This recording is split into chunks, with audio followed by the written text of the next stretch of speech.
has, as we all know and recognise, a central position in God's plan.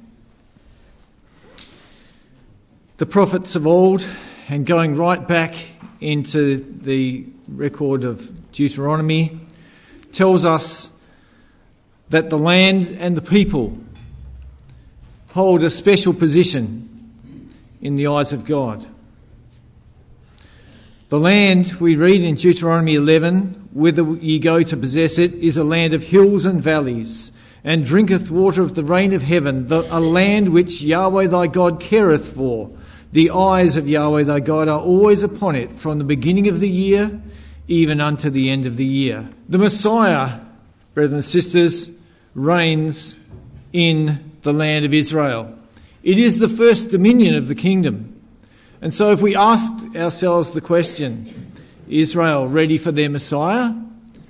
Well, the first part of the answer to that must be that for the Messiah to be there must be a country and a people by the name of Israel, in order that he can take his place as their rightful ruler and then spread from there to the rest of the world. And so not only is Israel central to God's plan in terms of the nation and the people, but also not just the land, but also the people, as this verse tells us, these verses from Jeremiah chapter 31. Thus says Yahweh, who gives the sun for a light by day and the fixed order of the moon and the stars for light by night, who stirs up the sea so that its waves roar. Yahweh of armies is his name. If this fixed order departs from before me, declares Yahweh, then the offspring of Israel also will cease from being a nation before me forever. So we know that God has had a purpose with his people.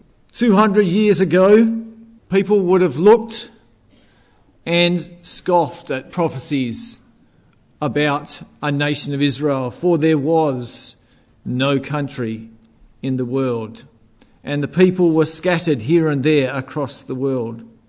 But we know that God's purpose required that Israel come into existence, and come into existence they did. It's not our purpose to trace that, but it's an amazing and incredible thing, and so powerful for us.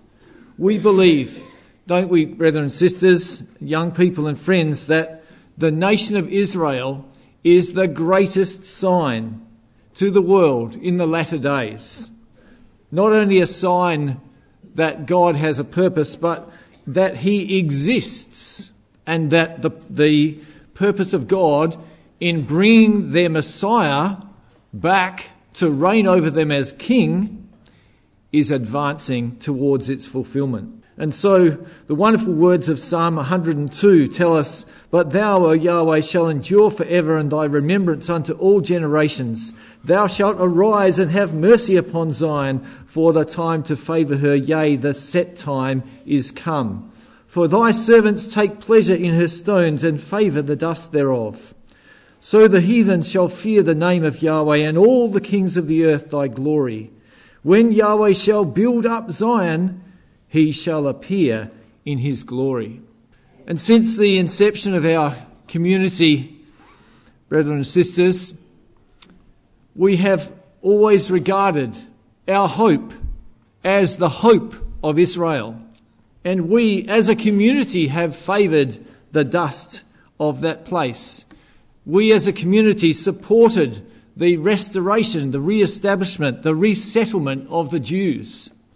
As a community, historically, Christadelphians put their hands in their pocket and supported organisations like Youth Aliyah, which were encouraging the return and the resettlement of Jews back into the land.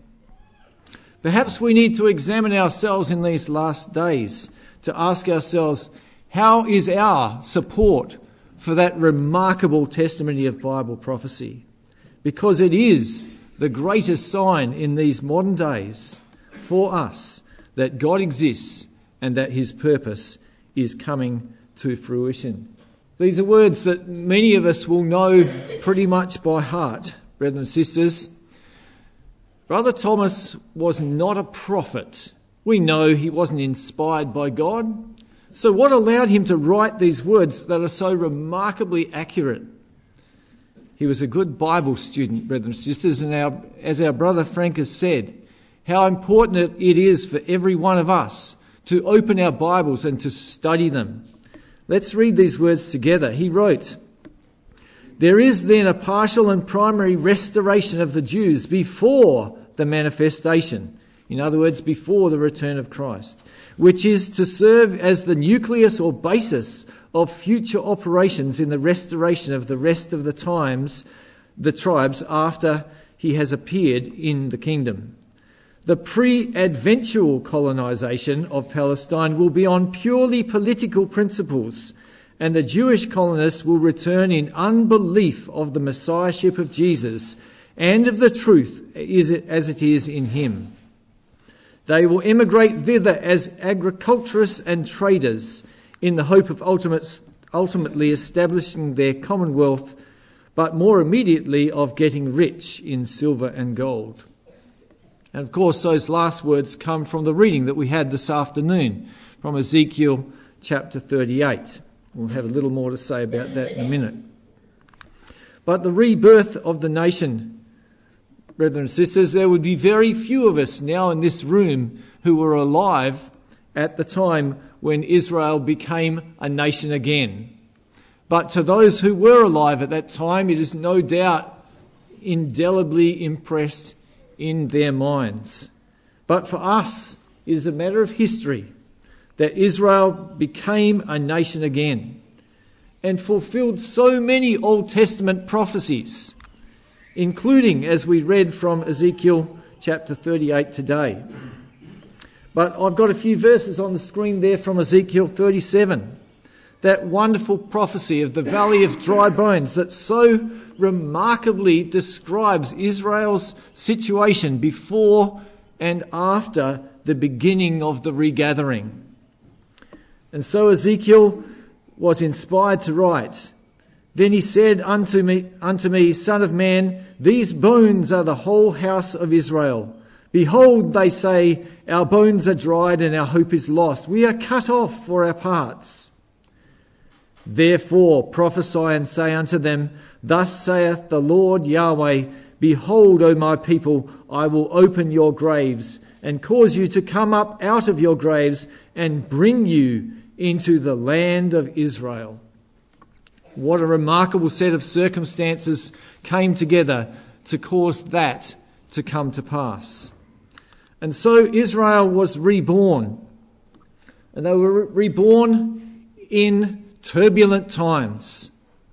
The United Nations drew up a plan to partition the land, and a majority of nations voted in favour of the plan, but it was never implemented because as soon as Israel was declared themselves a nation, it was invaded and attacked by all the surrounding nations. And their aim was to wipe Israel from the map. And again, we saw remarkable fulfillments of Bible prophecy, because the psalmist wrote of these things in Psalm 80, where we get a bit of a feel for the strength of the antagonism of these peoples to the very idea of the nation of Israel in their land again. Psalm 83. "Keep not thou silence, O God, hold not thy peace, and be not still, O God, for lo, thine enemies make a tumult, and they that hate thee have lifted up the head. They have taken crafty counsel against thy people, and consulted against thy hidden ones. They have said, Come and let us cut them off from being a nation, that the name of Israel may be no more in remembrance. For they have consulted together with one consent. They are confederate against thee. The tabernacles of Edom and the Ishmaelites, of Moab and the Hagarenes, Gebal and Ammon and Amalek, the Philistines with the inhabitants of Tyre. Asher also is joined with them. They have holpen the children of Lot." A remarkable set of verses, brothers and sisters, and it's a matter of history that those things have come to pass in that incredible animosity and hatred that was poured out at that time. and subsequent to that time, as repeatedly there have been wars against that fledgling nation as it came into existence. And of course, that war came to be known as the War of Independence, and the outcome was humiliation for Israel's enemies. And moving forward, of course, another momentous occurrence in 1967, and a lot more of us were alive in that year. I was alive, and I remember it. I was 11 years old, and that particular week of history, just under a week, is absolutely indelibly etched in my mind. And I remember the absolute electric excitement that was in the ecclesias at that time, because we were seeing Bible prophecy alive before our eyes, and particularly as Israel took full control of the city of Jerusalem. And we saw more of the words of the Bible coming to pass. As Jesus said in Luke 21, "They shall fall by the edge of the sword and shall be led away captive into all nations. Jerusalem shall be trodden down of the Gentiles until the times of the Gentiles be fulfilled." And again in Joel chapter 3, he says, "In those days and at that time when I shall bring again the captivity of Judah and Jerusalem." And of course that's precisely what happened, that Jerusalem came under Jewish control after the rest of the land was inhabited and a nation of Israel existed. So it was another sign to us, brethren and sisters. It was a sign that God was at work and his purpose was steadily, inexorably moving towards its climax. We need to ask ourselves, do we still have the same enthusiasm as we did in those days? Possibly not. And yet there's probably more signs today than there were in those days. And those of us who were not alive in those days, let's all remember the amazing witness of these fulfilled prophecies. Subsequent to that time, there have been further wars and a number of peace concessions, so that the borders of Israel have changed. They've expanded and then contracted as Israel has given away a number of tracts of territory. But one thing has remained the same. There has been amazing hostility to God's people. And Netanyahu said it nicely in 2006 when he said, "The truth is that if Israel were to put down its arms, there would be no more Israel. If the Arabs were to put down their arms, there would be no more war." But it wasn't to be. Another quote from Iran's Khomeini in 2014, one of many that we could have picked.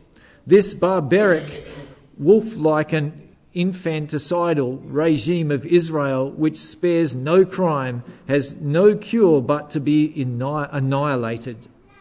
And so that amazing hostility has continued from many quarters against the people of God. And what we have seen over a period of time is a series of conflicts. And at every moment, at every opportunity, Israel has reached out. They seek peace. They can't get peace. There have been there has been progress, of course, with peace. A number of significant things have occurred. One of the earliest of them, of course, was in 1977-78, when the Egyptian president Sadat visited Jerusalem, recognised Israel as an independent state, and in 78 the Camp David Accords were signed by Anwar Sadat and Menachem Begin. Quite a remarkable step forward. And of course went on to, in 1979, to draft a full agreement where the Sinai was returned to Egypt, and there it has remained under their control to this day. We could perhaps dispute whether it's actually under their control at this very moment because of the terrorist moves. But a remarkable prophecy fulfilment of prophecy in itself, which we'll look at in a minute. And of course, over time, Another amazing development took place, and that was when Yasser Arafat agreed to make peace concessions and a peace deal with Israel to recognise their existence. But it still hasn't been easy, and we've seen, of course, since that time, Gaza becoming independent, Israel withdrawing from Gaza and not directly ruling in there at all anymore. And of course what has happened is that Hamas have gained superiority and in their implacable hatred have cast fire and brimstone of their rockets against Israel. So there's been a series of conflicts and peace moves. Israel always seeking peace, but finding hatred from their enemies. And Bible prophecy does depict this strange mixture of hostility of other nations against Israel, but also confidence in their own security and strength. And a couple of references here up on the screen. Firstly, from Ezekiel 38. Thou shalt say, I will go up to the land of unwalled villages. I will go to them that are at rest, that dwell safely. And the Hebrew word can be translated confidently. All of them dwelling without walls, having neither bars nor gates. Now, of course, brothers and sisters, we don't know how far Israel will go towards increasing that confidence. They've built this phenomenal wall, which I'll just flick forward to, around much of the West Bank that separates them from many of the potential terrorists that would like to enter Israel. And we might say, well, that's a pretty big wall. So what does it mean here in Ezekiel 38 where it says, all of them dwelling without walls? Well, certainly there are big walls there, but the wall is actually surrounding the Israelites, and the Israelites themselves, of course, derive a great deal of security from the presence of that wall. And within that section, they are a lot safer than they were. Certainly the amount of suicide bombers, etc., has greatly reduced. Who knows whether there will be a greater period of peace before our Lord returns or not. It's difficult to say. But there is a very interesting aspect to this that I thought was worth talking about, and that is the phrase that's used even in Ezekiel chapter 38, the mountains of Israel. So in Ezekiel 38 we read, after many days thou shalt be visited, in the latter years thou shalt come into the land that is brought back from the sword, is gathered out of many people against the mountains of Israel. Now, you know, if you have a look at the map of Israel, the central portion of Israel today, it basically breaks up geographically into a small number of regions. In the south, you've got this area of desert, mostly desert here, that is called the Negev. Up the west coast here, you've got the coastal plain, the Shephelah. Down the centre, on the east boundary, you've got the Jordan Valley. And right in the middle here, you've got what we would call, or is called here on the map, the Judean Hills. I don't think there's any doubt, brothers and sisters, that area of the land is what is referred to here by the prophet as the mountains of Israel. And so we can be pretty confident, brothers and sisters, that the mountains of Israel, which are, of course, one of the areas in most hot dispute at the moment, commonly called the West Bank, is going to remain under Israeli control. And Netanyahu has basically sworn on his life that will be the case so long as he lives, even in recent times. We know, of course, that there's a huge amount of conflict and a lot of pressure on Israel internationally because of the fact that they have built many, many settlements in the West Bank, because they believe fervently that it is their country. And of course, we also believe that is the case. Also out of Ezekiel 38, where it says here, that dwell in the midst of the land. And I've made a note there at the bottom that the word midst there means to pile up. That is, by implication, a summit. And again, it's further evidence that Israel at the time of Gog's invasion will be dwelling in that central area of the land. It's absolutely vital to them and to their security. Well, Israel is a very tiny nation, however, incredibly significant. I've just overlaid Israel there on a map of southwest of Western Australia, just so you can get a bit of an idea. There's Perth, there's Albany. And from north to south, Israel is almost exactly the same distance as the distance of Perth to Albany. So it just shows you what a relatively tiny country it is, and yet what an amazing country in the eyes of God and in terms of its impact on the nations. You know, Israel today is a pretty prosperous country. It's a country where close to 50% of the Jews throughout the world now live, 40-something%. Latest population statistics I could find, 8.37 million, of which around 75% are Jewish, 20% are Arab, and about 5% other nationalities. Interestingly, a recent Gallup survey determined that of the Israelis in the land, something like 2/3 say that they are not religious or atheists, and about 1/3 say that they are religious. And also, interestingly, about 75% of the current Jewish population was actually born in Israel. So quite a significant number. We're reminded with the statistics on the religion there, although I'm absolutely sure that it's not the same demographic, of the terrible words of Zechariah chapter 13 and verses 8 and 9, where the prophet says, "It shall come to pass that in all the land, saith Yahweh, 2 parts therein shall be cut off and die, but the third shall be left therein. And I will bring the third part through the fire, and will refine them as silver is refined, and will try them as gold is tried. They shall call on my name, and I will hear them.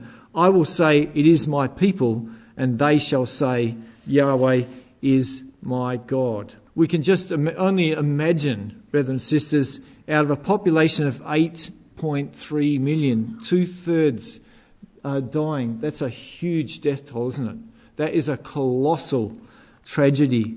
And yet it is something that we know, sadly, has to come to pass in order that Israel might be humbled and accept their Messiah. Well, Israel economically is mentioned in the Bible.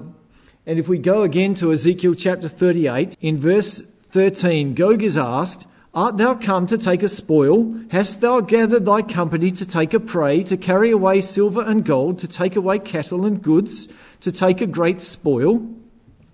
And it's interesting that the word cattle there actually has the idea of something bought, and goods, an acquisition, a purchase, or wealth. And it's from a word meaning creation. And I thought that was quite interesting because Israel's economy is strong not only in producing and trading, as in buying and selling materials, but also creating and selling, creating new ideas, new technologies. Israel is sometimes called the start-up nation because they have such a phenomenal drive to create business and wealth for themselves. They are, in many senses, a technologically advanced country, and many inventions and innovations trace their origin to that tiny nation, far above its per capita impact upon the world. Israel's economy is boosted by new technologies. It has the OECD's highest gross expenditure on research and development as a percentage of GDP, the largest amount of companies listed on the NASDAQ outside of North America, the highest level of venture capital as a share of GDP. It leads the world in the number of scientists and technicians in the workforce, with 145 per 10,000 as opposed to 85 in the US. Over 25% of its workforce is employed in technical professions. Israel has the highest per capita ratio of scientific publications in the world, one of the highest per capita rates of patents filed, It's second in the world for percent of population with university degrees. Brother Frank will be pleased to know that Canada is number one. But 45% of their population with university degrees, that's quite extraordinary. And of course, in recent times, a massive potential boost to Israel's economy has come from the discovery of enormous gas reserves off the west coast of Israel in the Mediterranean. And with that, of course, they have a historic chance of energy independence. And not only that, but they've already been working hard on negotiating an agreement with Jordan to supply them with gas, and they're even talking possible pipeline through to Europe. As I said, they're certainly an enterprising people. And yet, in all of that, they are finding that people are closing doors upon them, and they are struggling against unreasoning and unreasonable hatred and isolation. And we're reminded of that in the words of Isaiah 60 in verses 14 and 15, where, writing in retrospect, I guess you could say, of the kingdom age, but looking back, it says, "The sons also of them that afflicted thee shall come bending to thee. All they that despised thee shall bow themselves down at the soles of thy feet. Whereas thou hast been forsaken and hated, so that no man went through thee, I will make thee an eternal excellency." So looking at the comparison, the words that are highlighted there, you can see that it describes Israel before Christ comes in those ways, that they are afflicted, despised, forsaken and hated. And certainly economically, with some nations, that is becoming an increasing problem. There is a movement throughout the world that is sometimes summarised as BDS: boycotts, divestment and sanctions.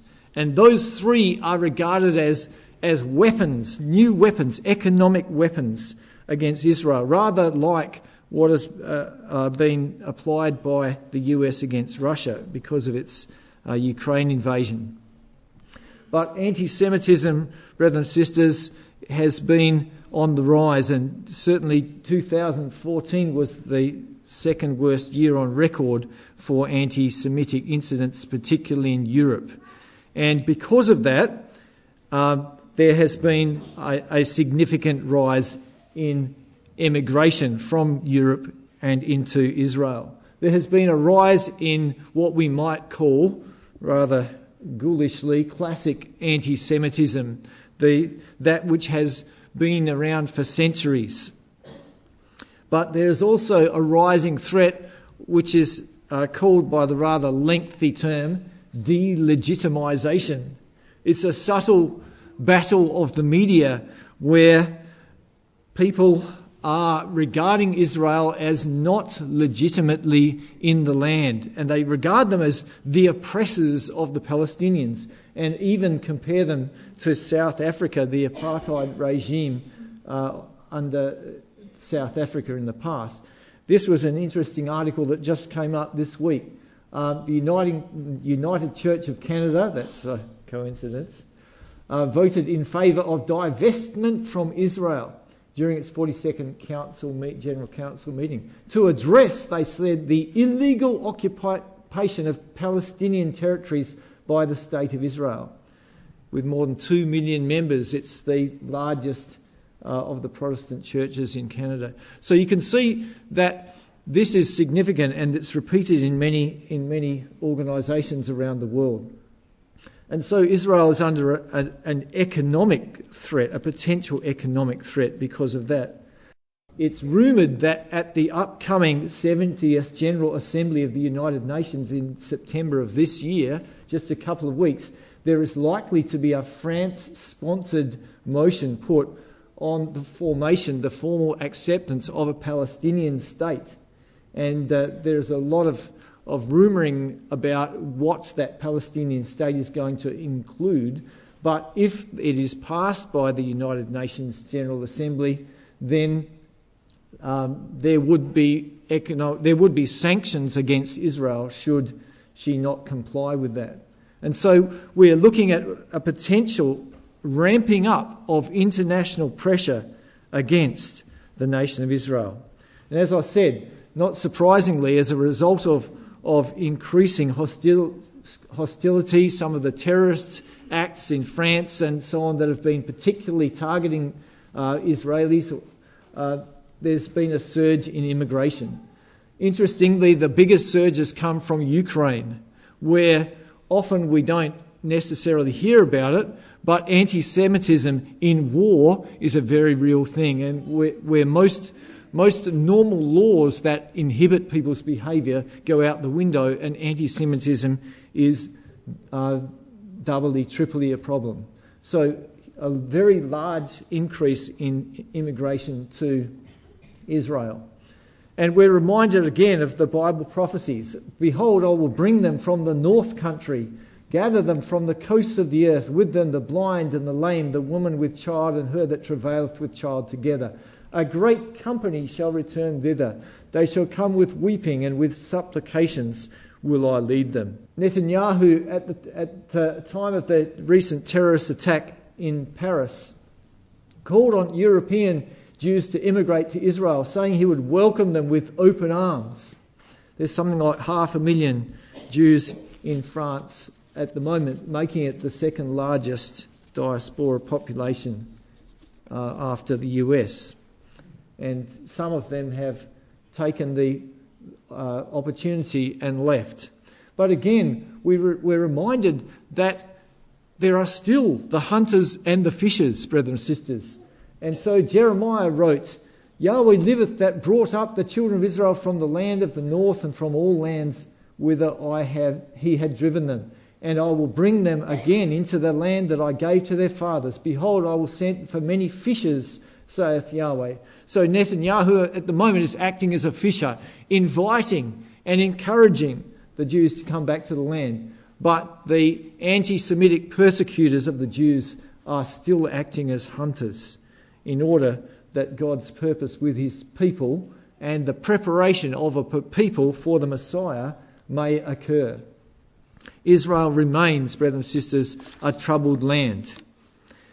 Jerusalem remains a burdensome stone for all people. But we are encouraged by the fact that we know that we are living in the last days, in the times when these things will come to their final fulfillment. Interestingly, Pope Francis recently formally recognised the existence of the state of Palestine, and yet, of course, it actually doesn't exist. But there have been many nations that have already gone ahead to recognise a state of Palestine in order to increase pressure on Israel. But there's no doubt, brothers and sisters, that the Pope and his friends are eyeing Jerusalem and looking forward to the time when they can have it under their control as well. And we know that along with Russia and Europe, the papal authority will be adding their blessing to that invasion into the land. The continuing hostility with the Palestinians is practically a daily news item, isn't it? And yet there are very clear references in the Bible that indicate that that should be the case. In Joel chapter 3, it tells us that Palestine has a grudge against Israel. That's in the context of the latter days. Ezekiel 25 tells us that the Palestinians deal by revenge and seek to destroy Israel, quote, for the old hatred. Is that not a description of generational hatred that we see in those people, where they teach their children from a young age to sing songs about the extermination of the people of Israel? Let's have a look at Isaiah chapter 14, verses 29 to 32. Rejoice not thou, whole Palestina, because the rod of him that smote thee is broken. For out of the serpent's root shall come forth a cockatrice, and his fruit shall be a fiery flying serpent.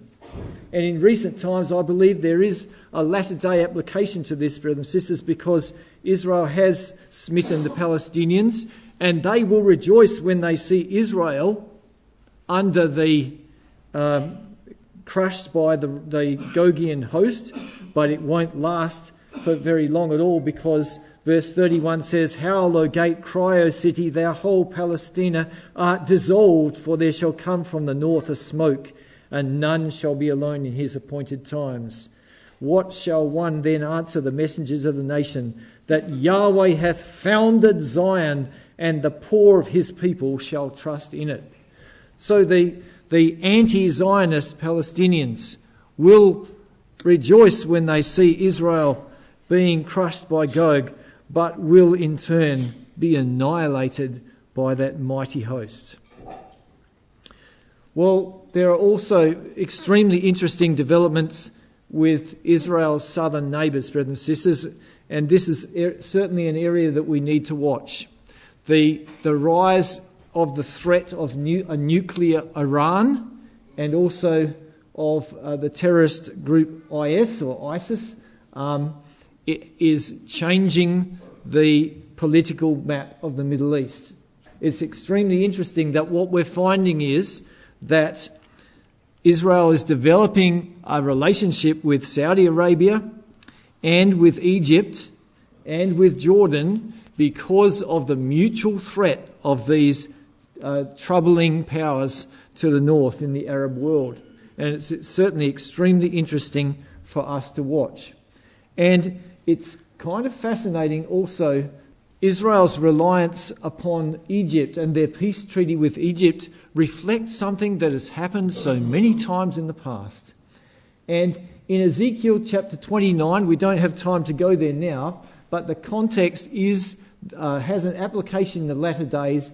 It says, "And all the inhabitants of Egypt shall know that I am Yahweh, because they have been a staff of reed to the house of Israel." They will disappoint Israel yet again, as they have in the past. "When they took hold of thee by the hand, thou didst break and rend their shoulder, and when they leaned upon thee, thou breakest and made all their loins to be at a stand," or to tremble, as another translation says. And we know, of course, that the Saudis will be a part of the coalition that will challenge Gog's army somewhat weakly in alliance with the Tarshish powers. Jordan themselves will be a place of refuge for the Jews fleeing from Gog's invasion, as Isaiah tells us in chapter 16. And so this is extremely interesting for us. The ruler in Saudi Arabia has recently authorised deals and talks with Israel, and a number of those have been had. Well, is Israel ready for their Messiah? I don't think there's much doubt, brothers and sisters, on that as a people, the vast majority of them are not. They remain in unbelief of the Messiahship of Jesus. There are about 10,000, I believe, what they call Messianic Jews, who hold a hybrid of belief of some elements of Christianity and some of Judaism. They are looking for a Messiah.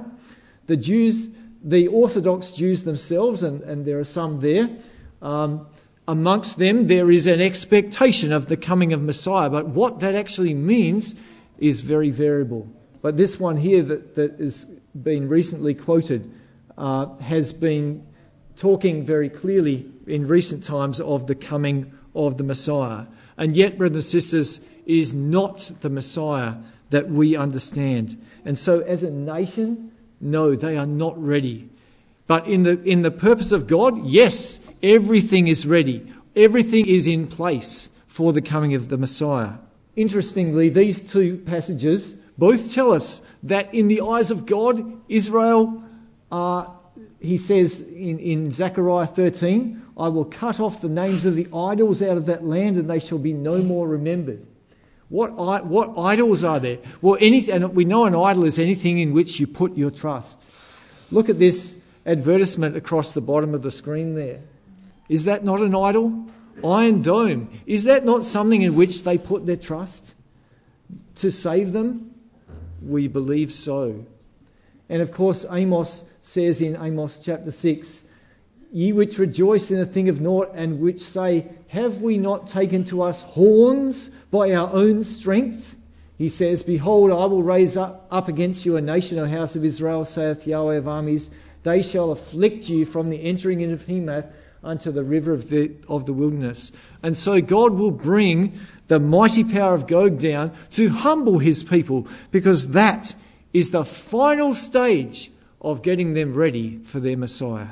And what about us, brothers and sisters? We know that our Lord said, when these things begin to come to pass, look up and lift up your heads, for your redemption draweth nigh. He spake to them a parable. Behold the fig tree and all the trees. When they now shoot forth, ye see and know of your own selves that summer is now nigh at hand. So likewise ye, when ye see these things come to pass, know ye that the kingdom of God is nigh at hand. What an exhortation for us, brothers and sisters. Let us make every effort that we can to be ready for that day. The Apostle Paul gives us a sobering exhortation in Romans chapter 11. He says, if the casting away of them be the reconciling of the world, what shall the receiving of them be but life from the dead? And he says in verses 20 and 21, well, because of unbelief they were broken off, and thou standest by faith. Be not high-minded, but fear. For if God spared not the natural branches, take heed lest he spare not thee.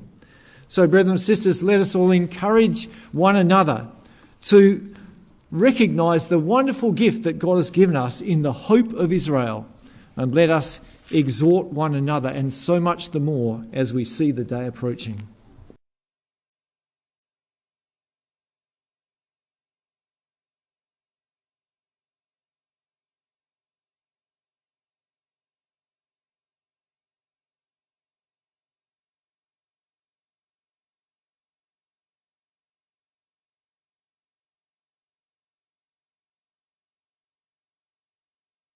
There's probably true experience of all of us in the last 6 months or 12 months that the whole of the world just seems to be turning around on itself. And as far as the regions that we have been looking at for many, many years, even within those, there has been a tremendous turbulence of events. So that it all seems to have almost gone into jelly, so to speak, in the last 6 months or 12 months.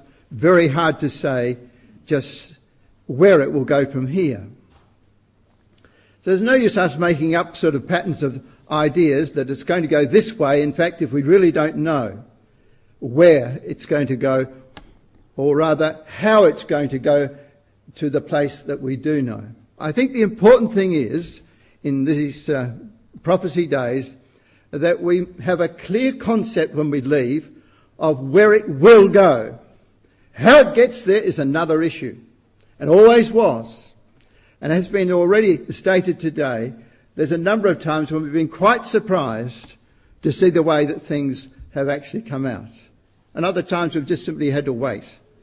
And another phase took over, and then we could see how it was going. Our title tonight is of two things, because originally it was going to be in two parts, but we're going to join them together.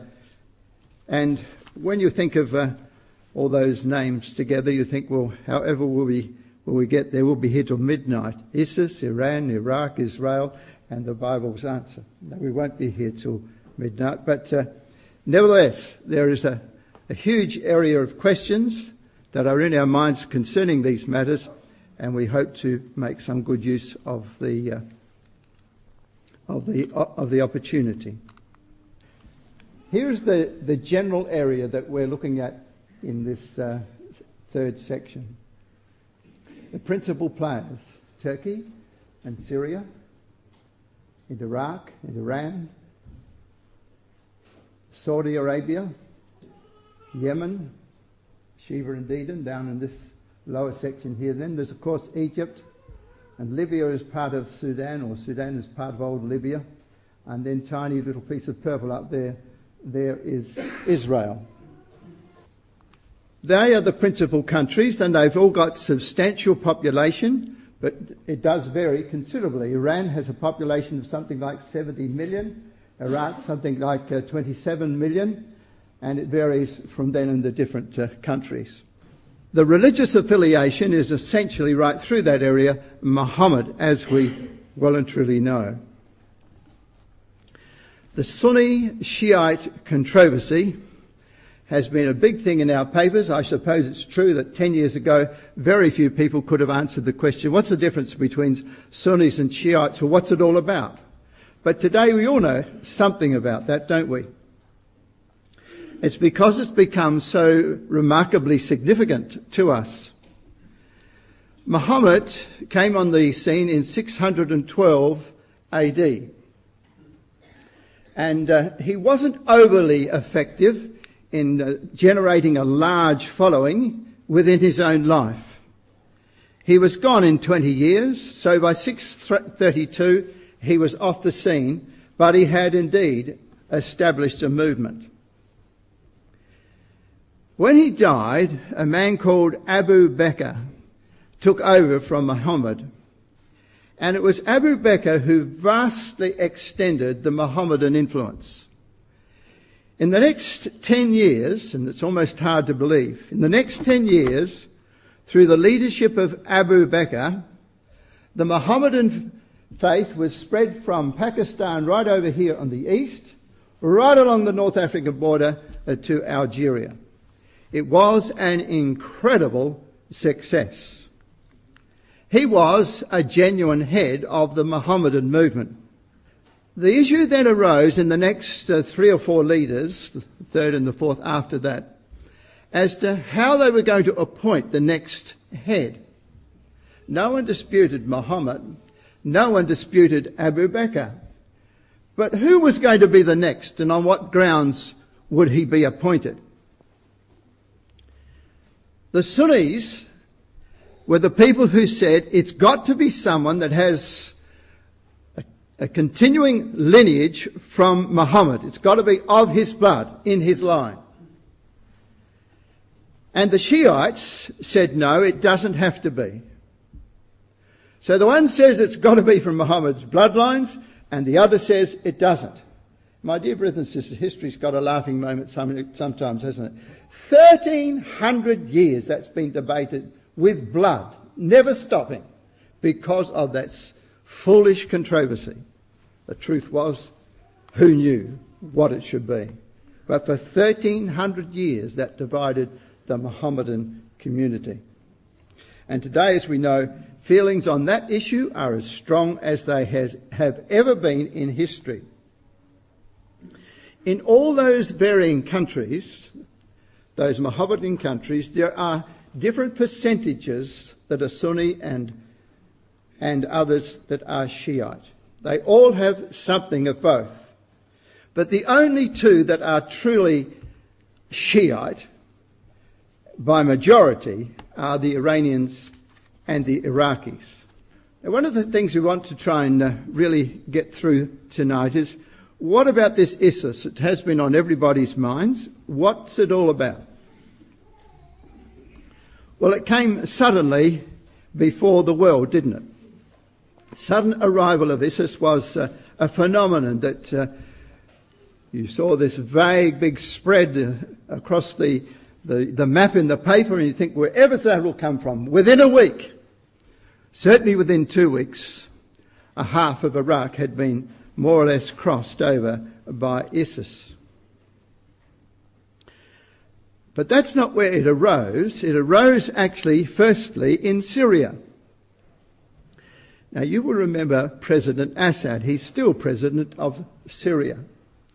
Syria is a very equivocal kind of country. They've always had a good relationship with America and with the West, and yet they still are bitter enemies of Israel. That's the kind of foreign policy that they have developed over those years. Well, President Assad went into a state of civil war. There were people that were fed up with his independence, with his using of his presidency for he and his family's own pleasure. And so there was many people that were developing an anti-Assad point of view in Syria. And they fell into various groups, rebel groups, some driven by the indulgence of the president, others, very religiously motivated, and they said, we want Syria to be, the top of the Islamic community. We want it to be absolutely and utterly devoted to Shia, to Sharia law, to all of the laws they had against the women and so on. And women not to be educated, not to be seen in public, and all of the things which they stand for. And others, of course, were not happy with that. And they wanted to see a lessening of the Islamic law in Syria. The consequence of that is that the country was split very seriously, and various groups, even the different rebel groups against the government, seemed never to be able to combine together. Well, arising out of all that turbulence came ISIS. ISIS stands for IS in Syria. IS in Syria. If you see ISIL, it's IS in the Levant. But we'll stick to ISIS for tonight. ISIS then was a very radical group that developed in Syria in the midst of this civil war involving President Assad. And they threw up a leader. And interestingly enough, his name is Abu Bakr. Now you will hear the overtone of that, can't you, immediately? That second leader was called Abu Bakr. This now, in recent times, is a man who's using his name as an indication of where he wants to go. He knows the history like we've learnt the history. And he set the Abu Bakr, the one who took over from Muhammad, he set him as the hallmark. As a matter of fact, he's called Abu Bakr al-Baghdadi. And the Baghdadi bit means Baghdad. He's of Baghdad, but he's not really of Baghdad. What he's saying is that the caliphate of years gone by was centred in that area. So his name tells you exactly what he intends to achieve. He wants to erect the caliphate, the Mohammedan caliphate, and he wants to do that around Baghdad, and that's the place because that's where all the great mosques of Mohammedism are found, in the area around Baghdad. And that's where the caliphate was. So his name is Abu Bakr al-Baghdadi. It'd be amazing if we remember that and go home with that, wouldn't it? Perhaps we won't forget some of it. Well, he was a very good organiser, but he was a fanatic. He developed a political identity in Syria, deadly opposed to Assad, and he was opposed to all the other rebel groups. He stood alone. So much so that the other rebel groups would in no way deal with him. One of the rebel groups was Al-Qaeda of Afghanistan fame. Very strong group. But they too threw out ISIS and would have nothing to do with ISIS in their Al-Qaeda group in Syria. So much of a radical was he. And he set up his headquarters in a place called Al-Raqqa, which is in Syria. Now his pronouncement of the caliphate came on July the 1st last year. Caliph means head. A caliphate means a headship in government. So he was establishing himself, self-appointed, as a religious head of state. Abu Bakr al-Baghdadi, or as he also wished to be called, Caliph Ibrahim, supreme Muslim leader over the conquered territory which they had taken in Syria and also in Iraq, just July last year. And he promoted his cause through terrible fear. We all know about the things we've seen in photos in the paper and so on. Terrible things. Beheadings of men. Crucifixions of others. Opponents just shot dead on the soils of their coast. It was a holy war as far as he was concerned, and he'd love to have photos all across the Western world on the television and the papers showing what a bloodthirsty people they were, and look out if we come to you. That was his policy. That's how he thought. What about the country of Iraq now? Let's fill in a little bit on Iraq. Iraq is a really interesting place. There's three major areas in Iraq. On the north and the west, at the top there, is the area of Kurdistan. Called that because that's where the Kurds have their territory. There's Kurds in the bottom of Turkey there, there's Kurds in the top bit of Syria, there's Kurds in Iran, and there's Kurds in that top section there of Iraq. And they had a kind of a measure of independence from the government of Iraq, which was centred in Baghdad, of course. And they had worked this out over many years, and so Kurdistan really ran itself somewhat, although it was part of Iraq. In the lower section of Iraq, the lower third of Iraq, we have a very Shiite concentration. It's that section that gives Iraq its very high percentage of Shiites, the Shiite population. And the other large area is on the west. And that's where ISIS sort of flowed into that area, because that northwestern section is mainly Sunni, and so was ISIS, based on a Sunni basis. So when they came spreading into Iraq, those who were soldiers for Iraq dropped their uniforms, just left their boots in the street and fled. They were not going to fight against the ISIS, because in a sense they really agreed with them, because they were Sunnis after all said and done. And so that's why ISIS just flowed through Iraq. There was nothing really to stop it doing that. So those three sections have been locked in dispute. And ISIS, of course, has benefited from the disunity of that situation. But it certainly sent a trembling throughout Iraq, because ISIS came within 50 k's of the gates of Baghdad. And the government itself realised they had a great crisis, and they couldn't ever seem to get an army together that would really put some resistance to ISIS, let alone anyone else. Well, there turned up then pockets of ISIS around the world. Even in Western countries, people were saying, I'm for ISIS. In some of the mosques in Australia, and some of the mosques in England, and some of the mosques in France, and other different places, let alone the Arab countries, there were signs, a sprinkling of interest in ISIS. Could ISIS run the world? Could ISIS really run the Middle East? What's the limits of ISIS? ISIS can't do any of those things. If you're going to be a great power, my dear brothers and sisters, you really have to have some basics, don't you? And the first basic is that you've got to have a government. ISIS hasn't got a government. They don't have a parliament. They haven't got a government. It's really run on very free lines. It hasn't got a capital. It hasn't got an administration.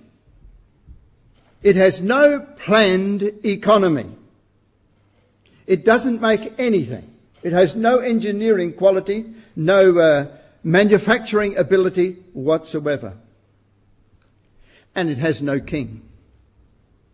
No military training also. Now you might say, well, they have got a king, they have got a caliphate. I want you to turn to an interesting passage. Revelation chapter 9. I'm saying without explanation that Revelation 9 is about the arising of the Mohammedan power in the world. And there's not much doubt about it, because everybody, Christadelphian or otherwise, that ever looked at the matter has agreed this is the case. Why was it that Muhammad and Abu Bakr, why was it so successful then? Well, the key really is in verse 11. They had a king over them, which is the angel of the bottomless pit, whose name in the Hebrew tongue is Abaddon. but in the Greek tongue hath his name Apollyon. Interestingly, they're described as locusts in this same chapter, aren't they? Like a great spreading wave of locusts in verse 7. There's a little proverb actually says, the locusts that have no king. Well, what we've got today really is locusts that have no king. But in this time, the 7th century, when God let that king rise and find leadership among the Mohammedan people, they had a king. And that's the difference. They didn't make it up themselves. God gave them a king. And until that time, they had been really nomads in the wilderness. They were nobodies in this world. They hadn't made anything either. And it was partly because of the depression of his own people that Muhammad did what he did. But God gave them a leader. And as so often has happened in history, give a nation a leader, and it's absolutely amazing what they can do in those circumstances. They can be an entirely different people. So Revelation 9 verse 11 is really an interesting verse for us in this chapter that has to do with Mohammedism. Iraq is a country of two rivers.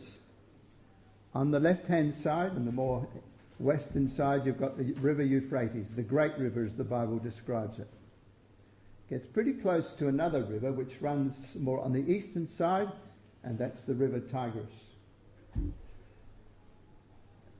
It's the area between those two rivers that is really Iraq.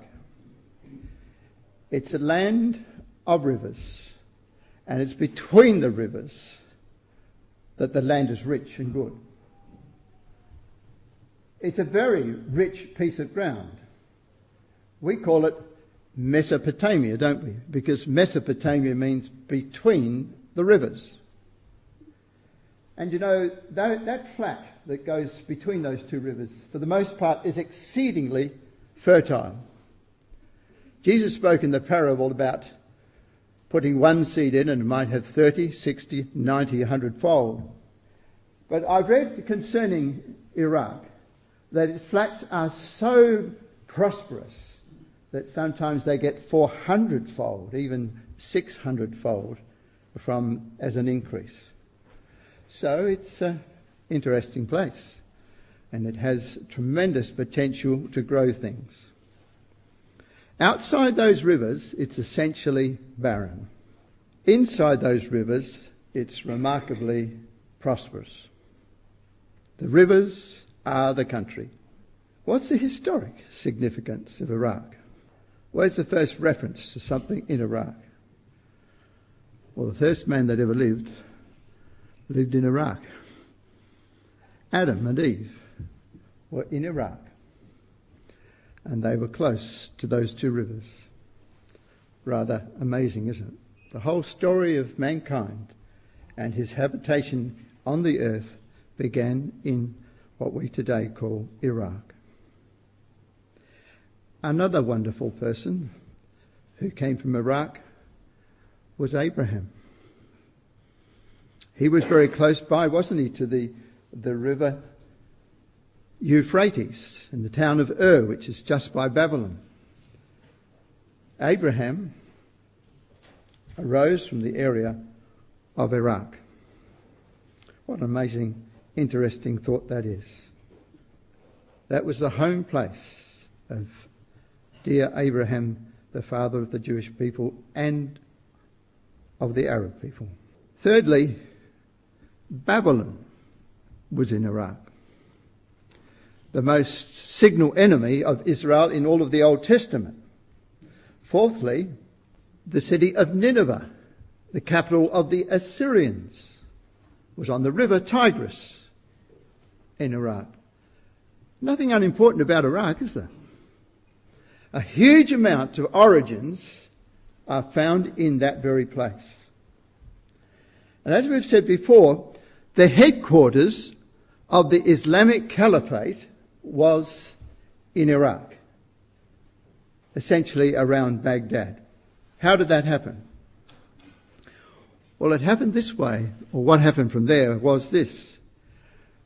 that after World War I, Turkey, that had lost so many of its colonies, then was trying to get back on its feet after World War I, which went from 1914 to 1918, and found it very difficult, because in the end they found they'd backed the wrong horse. But in all the turmoil that occurred, a man called Ataturk was thrown up as their leader. He was someone they all respected. He was the man of Gallipoli, in fact, who beat the Australians and others who were there in Gallipoli. So, fraught with inability to know how to go ahead, they went to Ataturk and they said to him, their cherished military leader, they said to him, "We want you to be president of our country, to lead our country." And Ataturk said to them, "I will.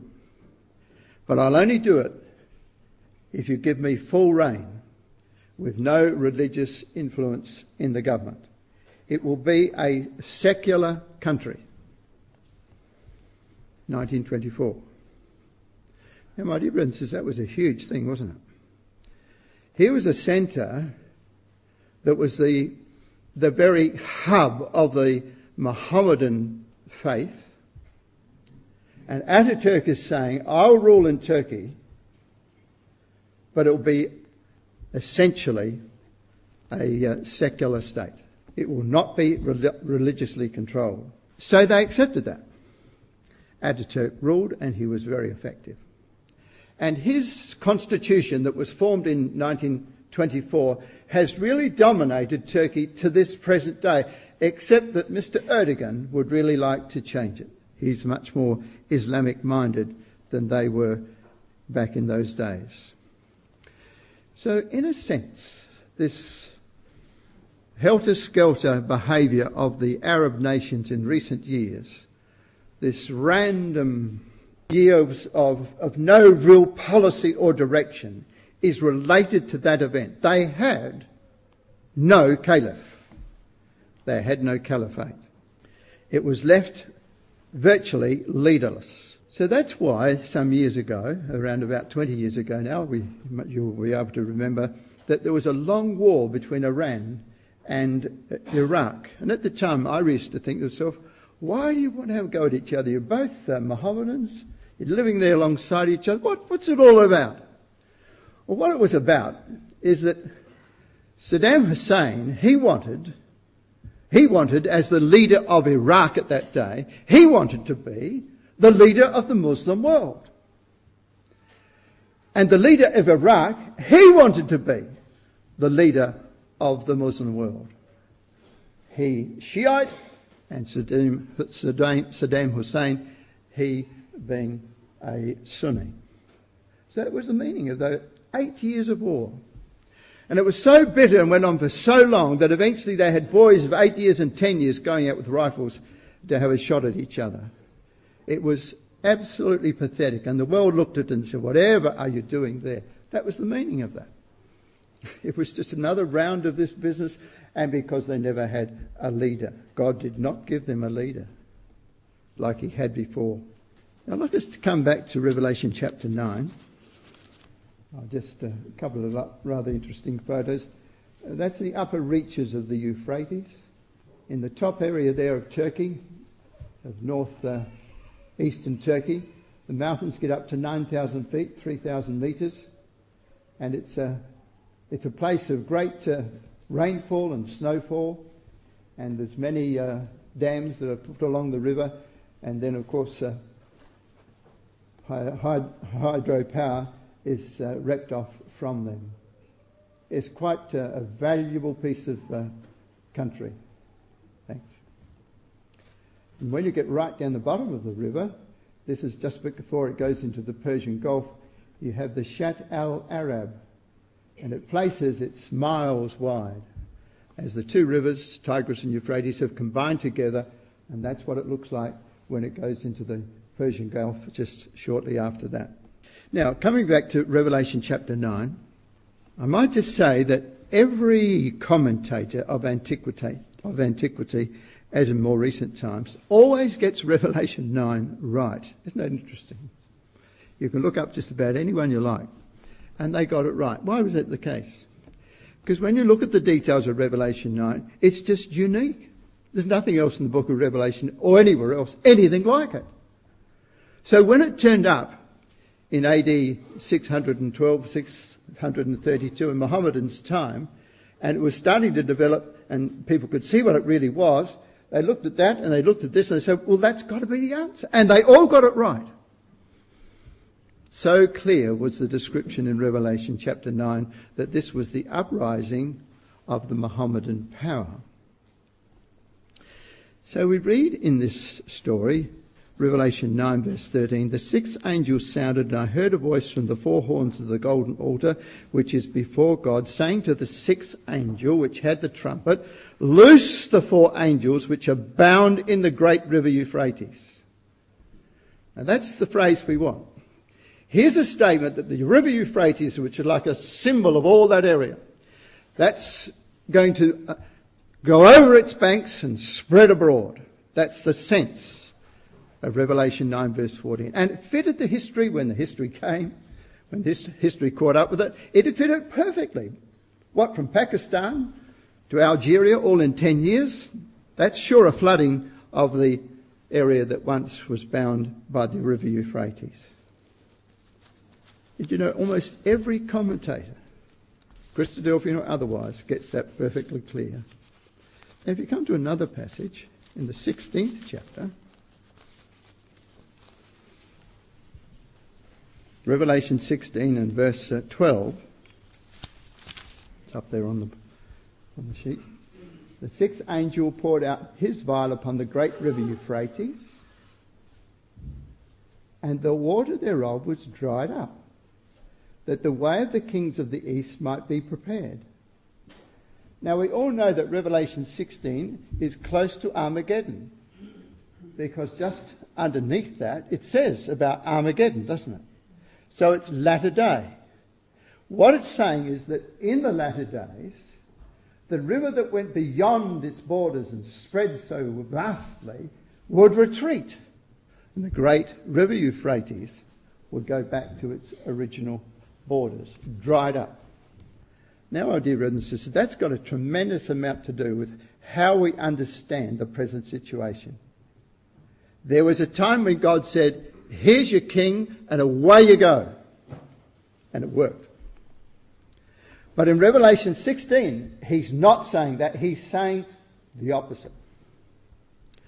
So what we can be absolutely sure of is that ISIS or no other Arab country is going to run the Middle East like they did before. And it's not really hard to guess that that would be true. What's ISIS got to offer the world? What Arab country has any time for ISIS? They would all destroy ISIS tomorrow if they could. They have no time for it whatsoever. But we need to imagine that ISIS is going to pull the Arabs together and make them one again. That's the opposite that God says in Revelation chapter 16. I think that's very important. I think it's really, really helpful for us in discerning the times in which we are living. We can go home tonight assured that as much as Islam might cut off heads and crucify other individuals, they're not going to make a big scene in the Middle East for very much longer. Well, what is the answer then to this region? Well, we're going back to Ezekiel chapter 38. The page will be almost worn out on Ezekiel 38 today. I've summarised the main points in our next slide so we can get to this matter fairly quickly. What are the issues of this chapter? We know the chapter. We've read it today and many other times indeed. There's a great confederacy from the north. Verses 1 to 7 tell us of the various countries that are involved in that confederacy. Verse 15 says to us specifically that it comes from the uttermost parts of the north. It's not about a group of Arab or Mohammedan countries in the Middle East. taking the reins of government. It is not about that. It's about a power that comes from the north. We always know that. It hasn't changed. It happens, this invasion of this great confederacy, at a particular time in Israel's history when they think it's peace. I think we take that out of the equation sometimes, don't you? We don't really face up to what that's saying sometimes. We should. The Apostle Paul faced up to that in 1 Thessalonians chapter 5. He said, when they shall say peace and safety, that's a quotation, surely, from Ezekiel 38. So that before the invasion occurs, there's a false peace in that land. Now that's extremely important to us. Because for years that peace around Israel, with all kinds of interruptions indeed, but nevertheless that peace has gradually taken off one country after another, and in this very environment they're living in, it's doing it again. How interesting that is. When my people of Israel dwelleth safely, verse 8. Verse 3 describes the thought of the invader as an evil thought. This is an open statement, like Hitler got up and said, we are at war with this, we are at war with England, or we are at war with Russia. It's nothing like that. This is an evil thought. It's in his mind, but he's not telling everybody broadly that's what his point of view is. Israel is caught off foot. And that probably agrees with what we can see of Israel today. Just completing the 5 points first. It says the invasion is as a cloud to cover the land. It's just vast. There's been nothing else ever like it. It waited for the last chapters of Ezekiel, for the very almost last chapter of the story of Ezekiel, to tell us that it was like a cloud to cover the land. Much as to say there's never ever been anything like this. And there hasn't, has there? My dear brothers and sisters, just how powerful is this, how great is this matter? When Russia put its paw on the top of Georgia and took off a little bit of South Ossetia, the world went mad. What is Russia doing? What do they think they are, busting over the borders? They've all been established. What are they doing? They couldn't have cared less. They just took it as though it was an afternoon snack. And then they went down to Abkhazia and they took another bit down there. And just went back home, much as to say, what are you going to do about that? And the world, after a while, went on playing its tennis and cricket and thought, well, we can't do anything about it. That's what happened then later, also in Ukraine, wasn't it? You could scream as loud as you like. But they very quickly took the peninsula of Crimea and then ran up the eastern coast of Ukraine and took what they liked. And what's happened? Absolutely the same thing. But that's a small game, isn't it? What about a power that leaves its northern base as a vast cloud and comes pouring down into the centre of the world to take possession of all those countries? That's huge, isn't it? It's absolutely monumental. This confederacy is prepared to do that. I've often wondered however it could be that a leader could arise who would have the gumption to do that. That's an enormous step. The whole world, you think, is going to scream. But it doesn't. Why not? Because they too have been lulled into a false sense of security. This man is no fool. This man can play a number of games at the same time.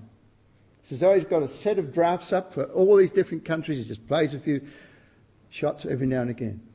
Then goes back and smiles at them. They have another little conference about something or other. And